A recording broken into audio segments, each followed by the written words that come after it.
Hello everybody and welcome back to another EPO video. We know that 2020 produced the largest voter turnout in modern history. But for a detailed understanding of who voted and how they voted, we had to wait until state voter files were updated and analyzed. This week, Catalyst, a Democratic data analytics firm, released their first deep dive into the 2020 election using their database, which they note includes 15 years of voter registration records, supplemented by large-scale polling, modeling, and precinct-level geographic analysis. What they found was a national electorate more diverse than any in American history. Overall, they estimate that 72% of the electorate was white, a 2-point drop from 2016. As recently as 2008, 77% of the electorate was white. Further, turnout among Asian Americans was up 39% from 2016, while Latino turnout was up 31%.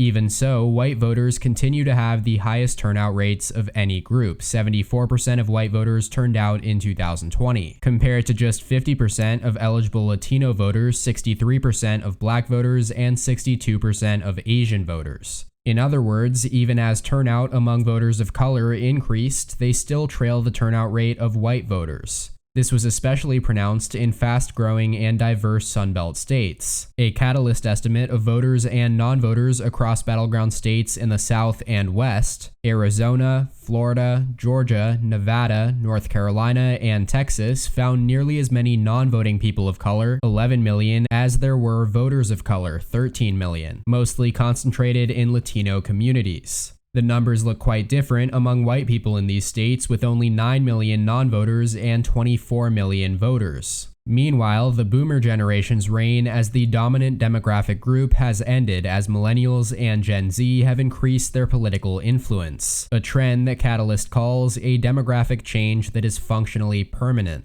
Those under the age of 40 made up 1/3 of the electorate, a 7-point jump from 2016, while the share of the electorate of baby boomer age dropped to 44%. Keep in mind that as recently as 2008, boomers made up 61% of the electorate. Yet, even as the 2020 electorate was more diverse than ever, Biden underperformed Obama's 2012 and Hillary Clinton's 2016 performance with Latino and black voters. Now, how is that possible? After all, the conventional wisdom has long held that any surge in non-white voter turnout would benefit Democrats exclusively. Catalyst estimates that 22% of Latino voters were first-time voters, who we haven't seen in our entire database of general election voting going back to 2008. By contrast, just 14% of the national electorate was entirely new. So, when we take a more expansive view of these new voters, including people who were new to voting in a given state compared to 2016, a full 40% of Latino voters were new presidential voters, while the national number is 29% of the overall electorate.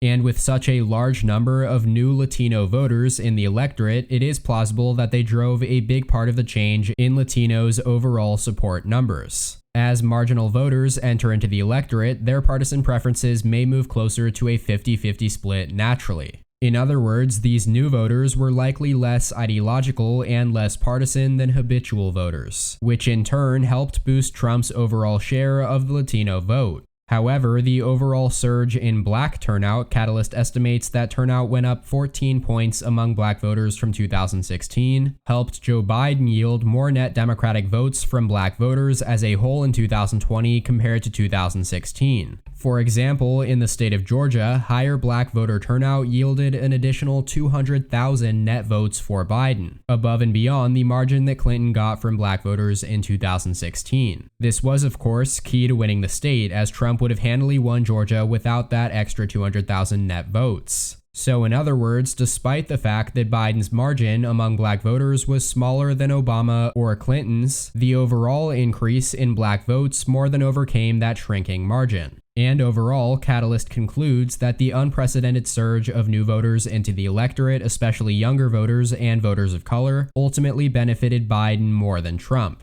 They estimate that new voters supported Biden at substantially higher rates overall, 56%, than 2016 voters who returned in 2020, 51%. Having said all of this, it is true that some states with the highest percentages of new voters, like Texas and Florida, voted for Trump, while states with fewer new voters, like Pennsylvania and Minnesota, voted for Biden. For example, Catalyst estimates that the total percent of new 2020 voters in Texas, defined as those who did not vote in that state in 2016, was 34%, 5 points above the national average. While in Minnesota, just 22% of the electorate was new, 7 points below the national average.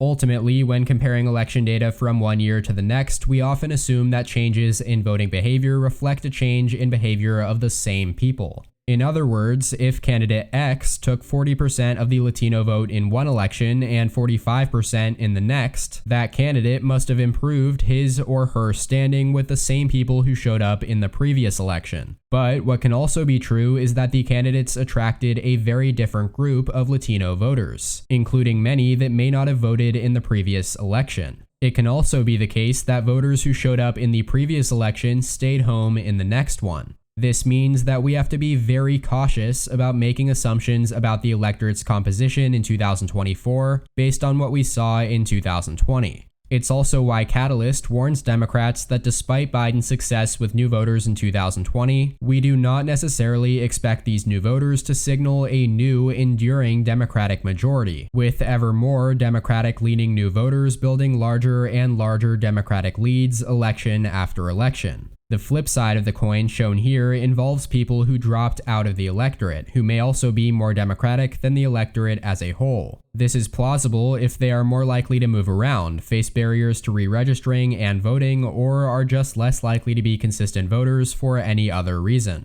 So the EPO question of the day at the end of this video is as follows, and feel free to debate this in the comment section down below. Was the 2020 election an outlier, or should we take the results to be part of a broader trend? My answer is both. That is all for today's video though. I hope you all enjoyed. Please make sure to follow EP Official on all social media shown on screen and linked in the description down below.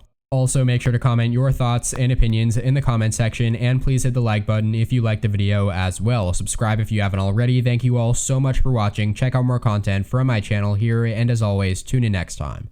EP out.